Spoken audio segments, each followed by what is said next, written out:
জয় মা, জয় মা, জয় মা, জয় মৃত সঞ্জীবনী, জয় মা। আমি শ্রী মৃত সঞ্জীবনী মহারাজ আমার ইউটিউব চ্যানেল মা মৃত সঞ্জীবনীতে আপনাদের সকলকে স্বাগতম। আশা করি সকলে মা আদ্যশক্তি মহামায়ের কৃপায় ভালো আছেন।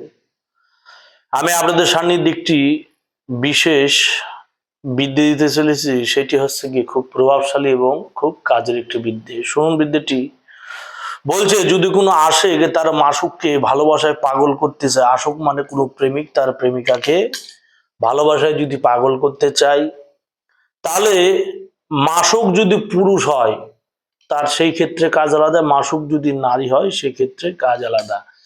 মানে কোনো নারীর সাথে কোনো পুরুষ সুদীর্ঘদিন প্রেম ভালোবাসা সংক্রান্ত ব্যাপারে জড়িয়ে আছে, ফেসে আছে, কোনোভাবে সেই সম্পর্কটা কুল কিনারা পাচ্ছে না, সেই সম্পর্কটা কোনো মতে বাস্তবায়িত হতে পারছে না, নানান কাকতালীয় কারণে হোক বা যে কোনো কারণে সেই সম্পর্কটা বারংবার ভগ্নপ্রায় অর্থাৎ ভাঙার পথে বসে আছে, বা কেউ কোনো রমণীর সাথে প্রেম ভালোবাসায় লিপ্ত হতে চায়, সে রমণী কোনো মতে তার ভালোবাসা স্বীকার করছে না, বারংবার প্রত্যাখ্যান করছে, সেই ক্ষেত্রে এই বিদ্যাটি প্রচন্ড প্রযোজ্য।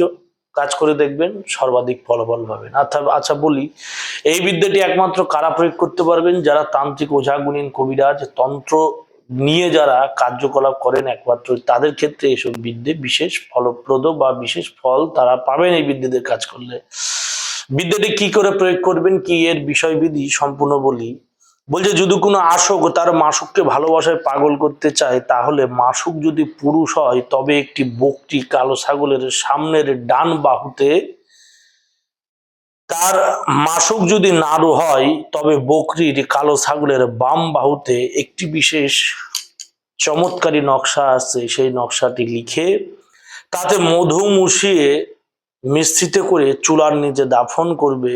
মাসুক যাপন করবে, মাসুক পাগল হয়ে মিলিত হবে এবং অনেক অনেক ভালোবাসবে।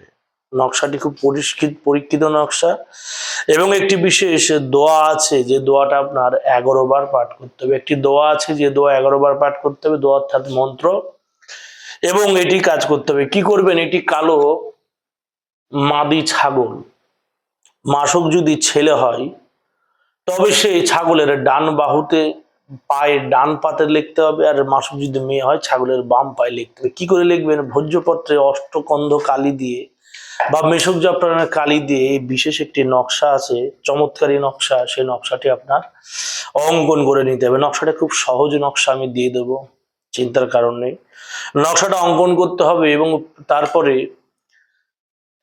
করার পর ছাগলের যেমন সকলে মাংস কেনে, সেরকম ছাগলের মাংস কেনার পর ডান পা বাম পা দেখে আপনার রাখতে হবে। এবার ছাগল যদি হাড়, মেন কথা ছাগলের হাড়, ওই গোটা ঠ্যাং মাংসওয়ালা ঠ্যাং লাগবে না, ছাগলের হাড়। হয় ছেলে যদি মেয়েকে বশ করে ডান পায়ের হাড়, মেয়ে যদি ছেলেকে বশ করে বাম পায়ের হাড় লাগবে। পা মানে বাম সামনের যে দুটো ঠ্যাং হয় সেই ঠ্যাঙের সেই তাবিজ কি করবেন, এই ভোজ্যপত্রের উপর মেসোজাপটানের কালি দিয়ে এই উক্ত বিশেষ নকশাটি অঙ্কন করবেন। করার পর সেই নকশাটি জাগাবেন, তান্ত্রিক পদ্ধতিতে গুরু মন্ত্র দিয়ে জাগাবেন। জাগানোর পর সেটি তাবিজ আকৃতি একটি তাবিজের টোলের মধ্যে ভরে সেই ছাগলের হাড় সংগ্রহ করবেন। সেই ছাগলের হাড়ে বেশ করে খাঁটি মধু লাগিয়ে দেবেন। দেওয়ার পর সেই তাবিজ সে কালো ছাগলের হাড়ে কালো সুতোতে বেঁধে আপনি যে কোনো চুলার নিচে ওইটি দাফন করে দেবেন বা গেড়ে দেবেন। এবং আপনি যদি তান্ত্রিক হয়ে থাকেন তবে সেই হাড় সমেত তাবিজটি কি করবেন, চিতা, যেটি পুরনো যে চিতাতে প্রতিদিন বডি পড়ে, সেই চিতার নিচে সেই তাবিজটি গেড়ে রেখে দেবেন হাড় সমেত। কাজ করবেন, কাজ করে 24 ঘন্টার মধ্যে ফলাফল পাবেন। খুব পরীক্ষিত, খুব প্রভাবশালী এবং কাজের জিনিস। আমি বহুবার কাজ করেছি।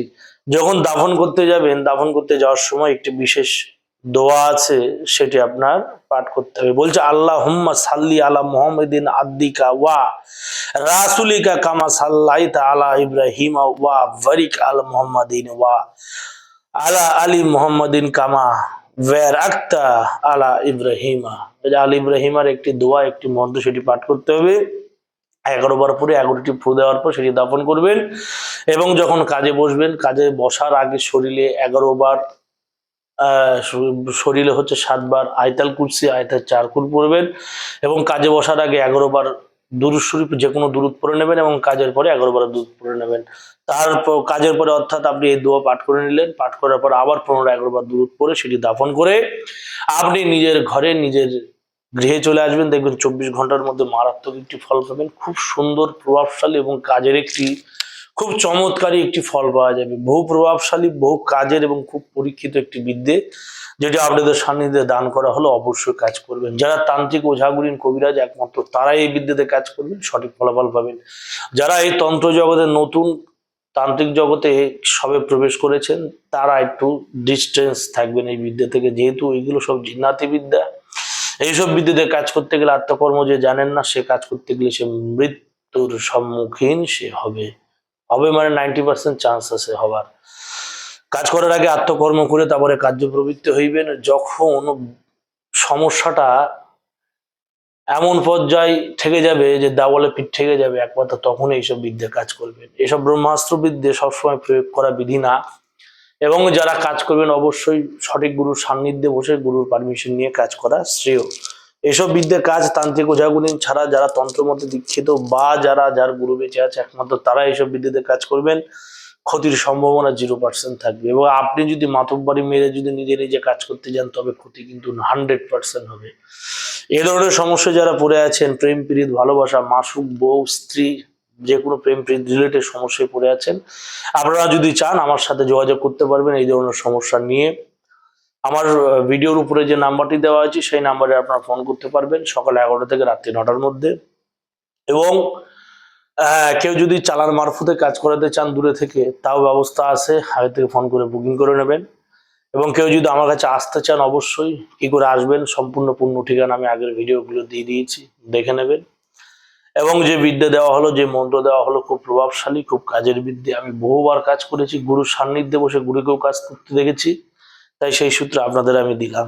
নকশাটা দিয়ে দেবো, দোয়াটা, আমলটা দিয়ে দেবো, চিন্তার কোনো কারণ নেই। জয় মা, জয় মা মৃত সঞ্জীবনী, জগতের মঙ্গল করো মা, জয় মা।